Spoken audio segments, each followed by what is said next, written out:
The declaration of the Barrington Tops as wilderness has long been a contentious issue and it's far from resolved. What the government has been considering is a plan to lock up 63,000 hectares of land from everyone except bushwalkers. But instead of making a final decision, the government has put on public display a plan to gazette part of the proposed area.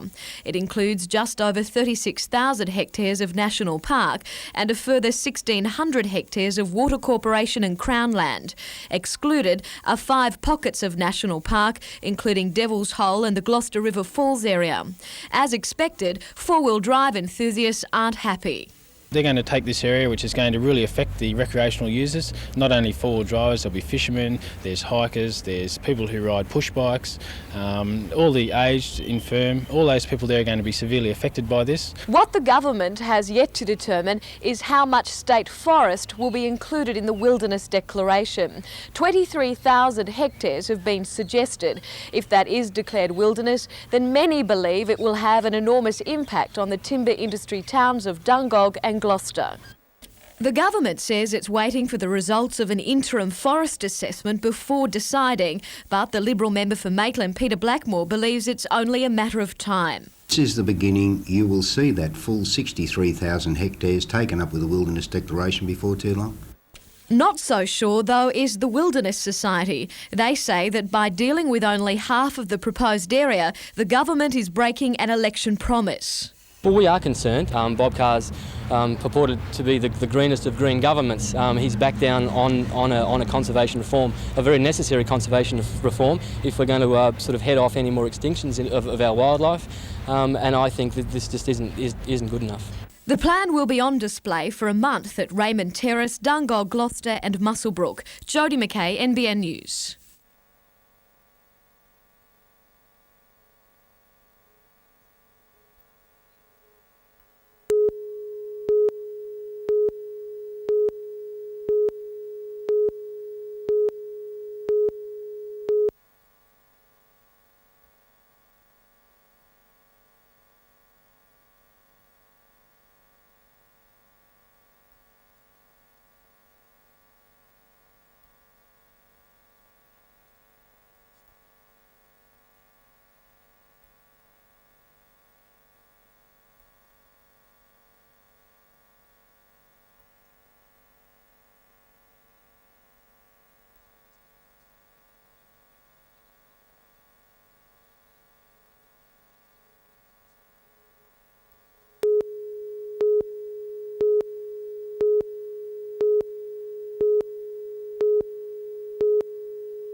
The 19-year-old goofy footer beat 3 Western Australians and surfed the biggest waves of his life to win the 4-man final. Carrier said he was trembling with fear before entering the water to win his first major event, describing the waves as being as big as 2-storey houses. His performance in the final showed great maturity and skill for someone who had little experience on the Yallingup Reef break.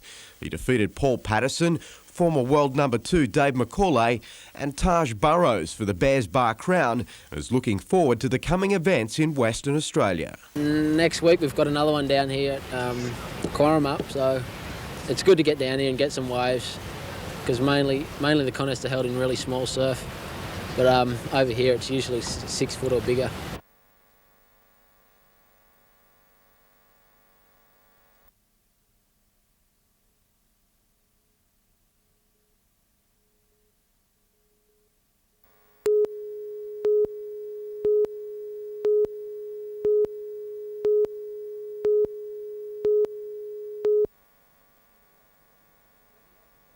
"28 teams began on Monday, dividing into 2 sections and competing in a round-robin format until the 2 finalists were decided this morning. In that, Julie Wrightson and Darby Ross, both from the Cahibah Club, teamed up against another Cahibah player, David Gabb, and Joy Sutton from Manning Point, in what turned out to be a thrilling final. After 7 of the 21 ends, it was 8-all. But then Wrightson and Ross skipped away after 12 ends and held on to run out winners 24-15. The winners will compete in New Zealand next April. Cahibah's Peter Morrow and Faye Craig from the Jockey Club were third over Glenn Brown from Hamilton and Sylvia Knight from Swansea.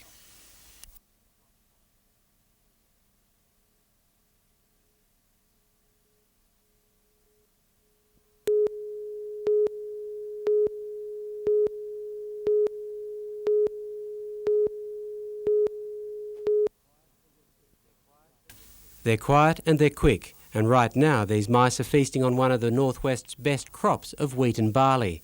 When you look at, say, a breeding pair of mice in 21 weeks will produce about 5,000 offspring, then we've got a lot of mice and problems to come if we don't do something now. Producers gathered today at special meetings in North Star and Cropper Creek to consider their battle plan. Their main weapon, already proving itself in Queensland, will be strychnine. They're coordinating an aerial baiting program, dropping the poison in strictly monitored dosages, aimed at wiping out the rodents without affecting other wild or domestic animals.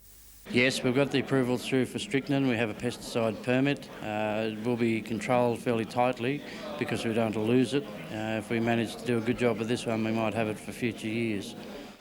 The poisoning program is a last resort for the farmers. It'll cost them about $6 a hectare for the operation, but they say that's cheap insurance against the possible loss of crops worth hundreds of thousands of dollars.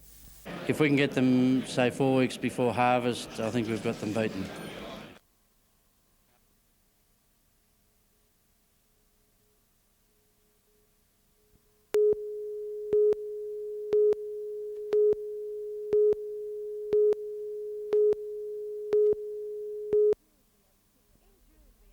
In June, BHP announced it would spend $50 million on environmental improvements, which would see its ageing plant through to the year 2002, when electric arc furnace technology is introduced.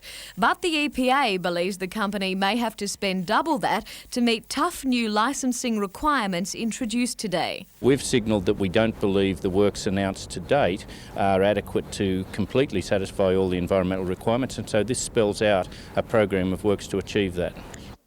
BHP, however, says it's too early to tell just how much the new rules will cost. The EPA has targeted 6 areas of concern and has asked for health risk assessments to be completed on the coke ovens and sinter plant by the end of the year. While the licensing conditions should see the company through to the end of the century, what's not included is the extra work the EPA believes is essential on the coke ovens. BHP wants the ovens to continue operating when the new technology is introduced, but it's an area of concern to the EPA. Any notion of the coke ovens continuing to operate beyond 2002 will have to be the subject of separate negotiations and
Super League's logo was revealed across the rugby league world this morning, the Mariners playing their part in Newcastle. Pending the outcome of a court battle, the 22-round competition will kick off in March next year, with Brisbane the Mariners' first hurdle. Coach Graham Murray satisfied with recruitment so far. Yeah, we haven't finished, but, gee, I couldn't be happy. If I went through a first 13 team now, I couldn't be happy with the blokes we got. The showground will be a likely venue for the Mariners, with News Limited now the controlling shareholder in the Hunter franchise. They'll hold so for a few years, I imagine, till the thing settles down. But yes, they're running with the 60%. Meantime, Sydney's Shane Rose has taken out the New South Wales Qantas Championships at Lochinvar. He proved too strong in the 3 one-day event disciplines, with Branxton's Christine McLeod winning the novice class. And in soccer, the Central Coast has won the State First Division Grand Final with a 4-2 victory over Belmore.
The Capral aluminium masthead went up at the Curry smelter on the 1st of September, completing a year-long process in which Australian interests brought out the former Canadian parent company Alcan. It's already paid dividends for the local community, Capral celebrating the name change with a gift to the Curry Hospital of a new electrocardiograph unit worth $8,000. We've had quite an association with the professional staff here at Curry Hospital over the last 26 years. And we think this is a very appropriate way to signify to the community that we have an interest in the community and a new name, Capral Aluminium. While the donated unit will be a boost to the hospital, Capral is also to spend money on itself, with plans to invest $30 million in technology improvements at its Curry smelter.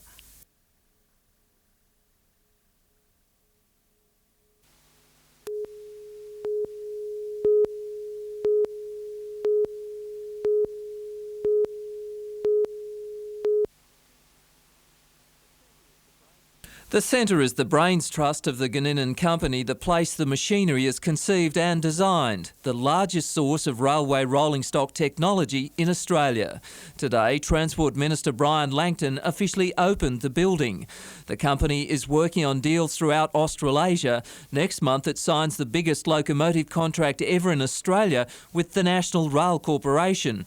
And Ganinan is confident it can confirm more work in the future. I would comfortably think we could be double our current employment by the year 2000. That will mean an extra 800 jobs in Newcastle alone. The Transport Minister was given a tour of the new centre.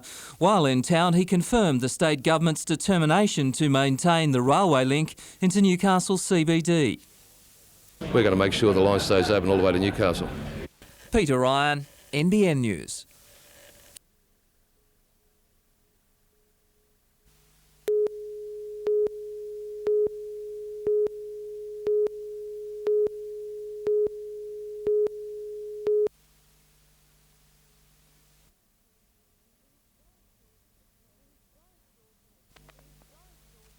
The historic George Hotel was knocked down in controversial circumstances after the 1989 earthquake. For the last few years, the land, which is opposite Newcastle Railway Station, has been used for a car park.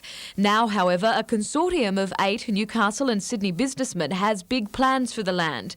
They've also bought neighbouring Carrington Chambers and a takeaway shop fronting Scott Street. They want to build an apartment and office complex called the Metro. There'll be about up to 50 separate units. They'll be probably the best views in Newcastle. There are views right up to Port Stephens. According to local solicitor and part owner of the land, Peter Evans, the $10 million development would also include 3 floors of office space. It's going to fit in with all the heritage requirements of this area, which has some wonderful buildings, the Customs House and the railway station and the Post Office and Public Works building. So it's very significant, we think. The development, which is in line with a plan to bring people back into the CBD, has been welcomed by the City Centre Committee. We have been very much in favour of redeveloping the east of Newcastle as a residential precinct, and this certainly adds to that. The consortium hopes to gain council approval within the next few months for the development and begin work early next year. It's expected to take 14 months to complete, with the metro ready for occupation by early 1997. Jodie McKay, NBN News.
Gardening is more than just a hobby for this Cardiff South couple, it's a lifestyle.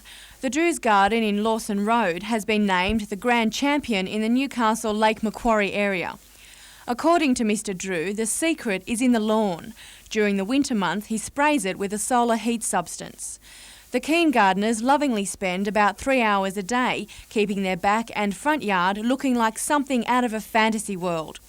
There's a variety of flowers, including poppies, pansies and azaleas, but according to Mr Drew, they are planted in no particular pattern, creating a spectacular splash of colours.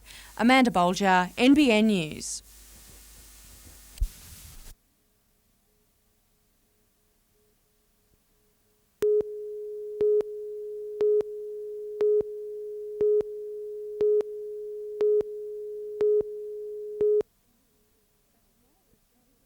A small but committed group of protesters gathered to express the depth of feeling over France's decision to resume nuclear testing.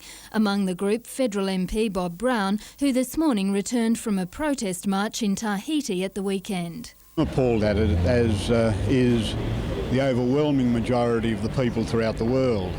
The group marched through the city and on to Newcastle Beach, where David Tuhanuku, the president of the Pacific Islanders Student Association at Newcastle University, threw a wreath into the ocean. It's a sad day for the people of the South Pacific, and it's a sad day for the world community. Organisers say the action demonstrated the hunters' solidarity with the people of the Pacific. Jane Anderson, NBN News.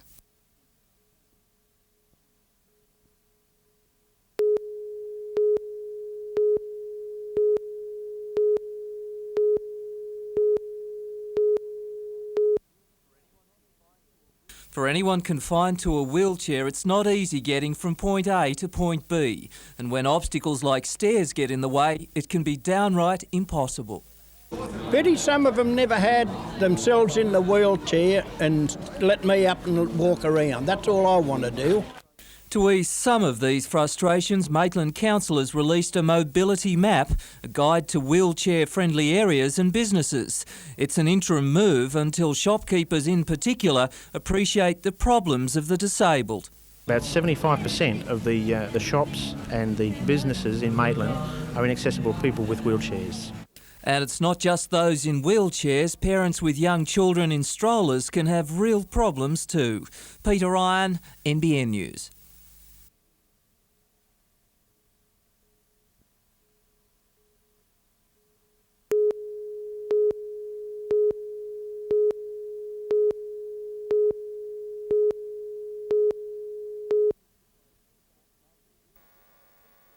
It's hits like this that have made the real difference for the Sharks this season, a group of forwards who hunt in a pack.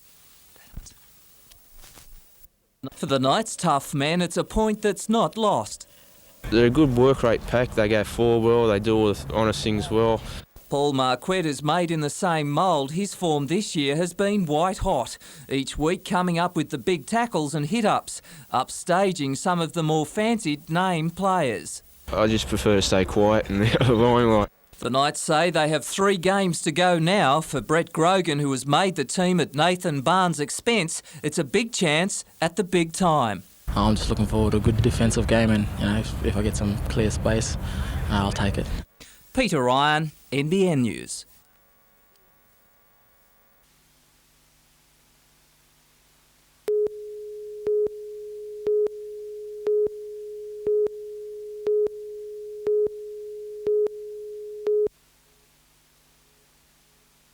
Western last won a first-grade grand final in 1990. And while they'll start favourites on Sunday, there's one overwhelming statistic against them. We've played Wallsend twice this year and we haven't beat them yet, so, we've got something to prove there. As do Australia's oldest soccer club, Wallsend, which has not won the title since 1965. They stunned Highfields last week, and while some believe that was their grand final, the coach says the pressure's off. We think we've had a great year. It's our first year in First Division. To make the First Division grand final in the first year has been tremendous for us. Highfields coach Joe Senkowski believes Western should win the match, but after last weekend's shock loss hasn't written off Wallsend. I mean, if ever there was no meaning to the word favourites from last Sunday's game, I'll back Wallsend by about 3 goals. The meaning of such a victory, if it eventuates, not lost on Hartley. A re-evaluation of my contract.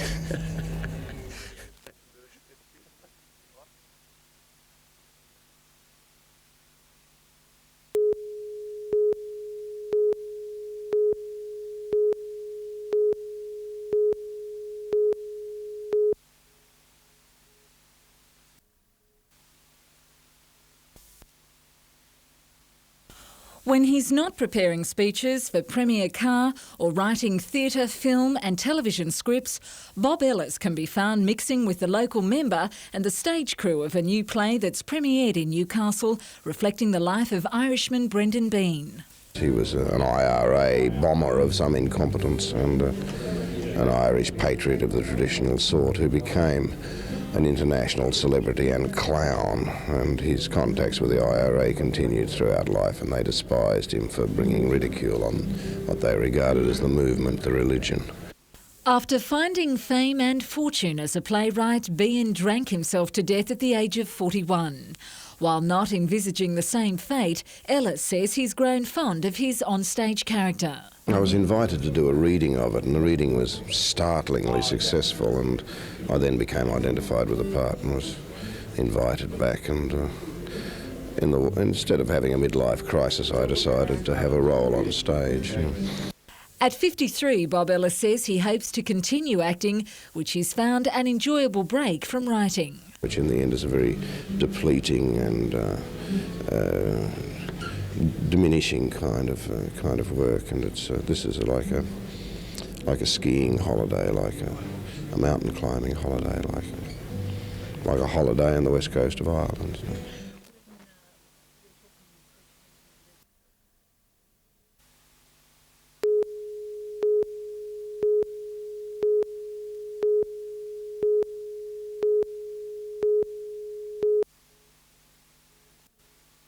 Before training this morning, O'Davis hadn't been able to run since aggravating the old injury on Wednesday. I cracked my spine when I was a young fella, and I just a disc in me spine, and it just flared up over the last couple of days. And although tentative, O'Davis rates himself an 80% chance of playing.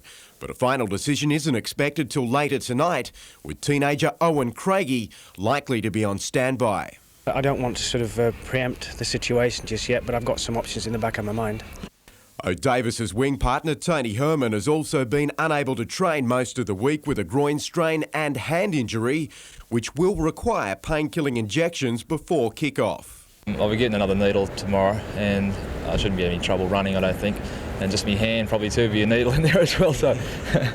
Front rower Tony Butterfield sat out most of today's training after damaging his ankle early in the session, but is expected to play. The Knights are determined to avenge their controversial loss in the last round of the competition, in which winger Matt Rogers crossed 4 times. I'd like to see one of us get 4 tries this time, Robbie or myself or Jimmy or someone. It'd be nice, actually. The Knights were farewelled by several loyal fans from Marathon Stadium this afternoon. Centrebet quoting them a 7-4 chance, while Cronulla is favoured at 5-2 on.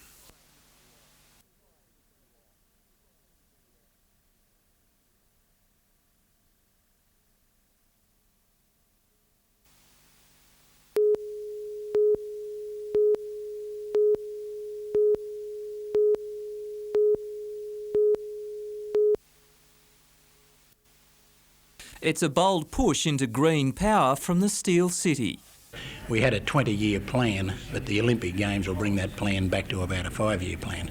Electricity distributor Orion with Newcastle Council has approached the Sydney Olympics Committee to power the 2000 Games with environmentally friendly renewable power. Windmills are planned for the Newcastle area, possibly around Kooragang Island. With the Olympics claiming to be the Green Olympics, Orion is confident it can win the contract. It's not only realistic, it's probably the way it probably will happen. If the city does snare the Green Power Olympics contract, it could be a substantial step in cleaning up its image. Peter Ryan, NBN News.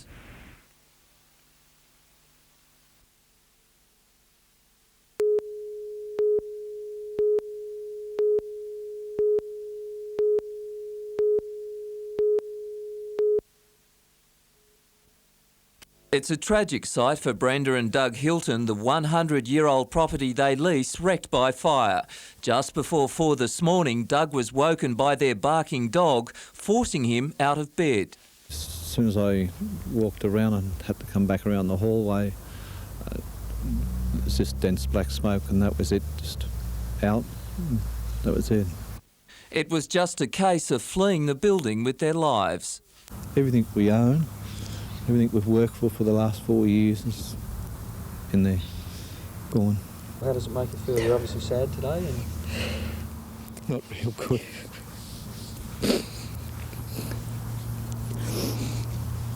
But it could have been even worse. The Hiltons slept in a different bedroom last night. Their normal bedroom was incinerated at the centre of the blaze. The old house was once used for Liberal Party functions in the 60s. Prime Minister Robert Menzies, one of the visitors.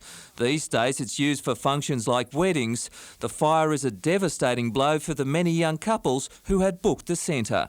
Peter Ryan, NBN News.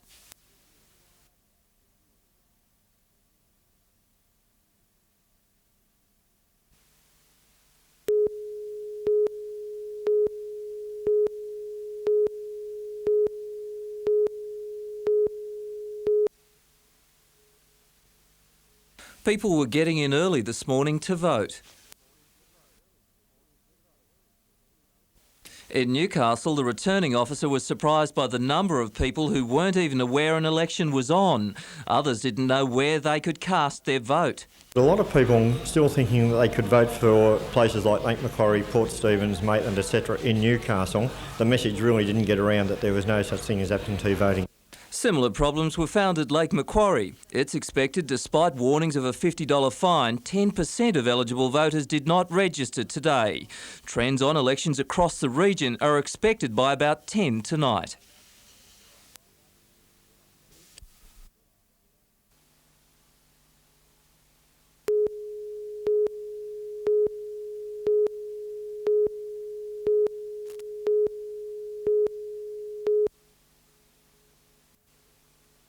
Nelson Bay was attempting to repeat last year's performance when they came from 4th position to win the flag. But they were in trouble early, with City racing to a comfortable advantage and was ahead by 4 goals at half-time. They maintained the momentum in the second term and will play Warners Bay in next Saturday's grand final. In bowls, Windale Gateshead's Russell Hill has taken out the greatest champion of champions singles tournament. Hill defeated Charlestown's John Roberts in the final, scoring a 4 on the final end to come from 2 shots down to win 32-30.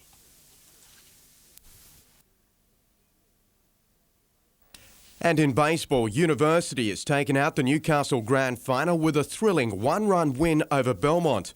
All square going into the ninth inning, University produced one last run for a 10-9 upset victory over last year's champions.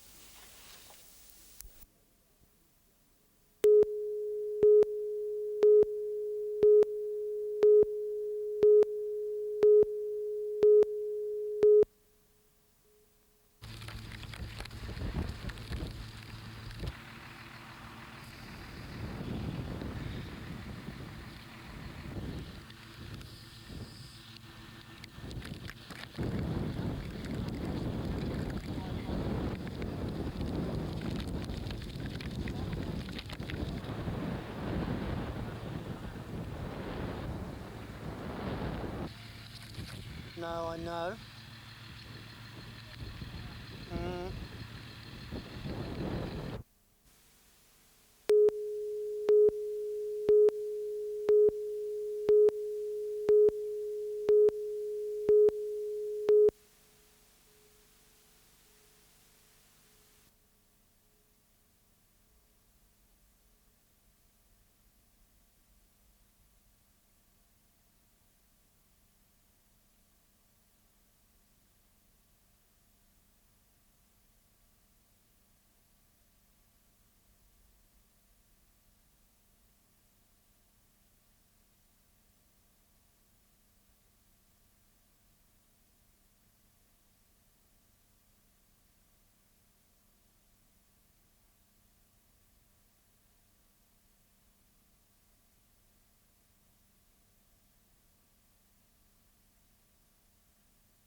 In August last year, 26-year-old Michael Wilkinson and 18-year-old Rhonda Sanderson died after a panel van they were in plunged into Lake Macquarie. The group had been celebrating a soccer grand final at a party at the home of a police officer, but it's not known who was driving the panel van when it crashed.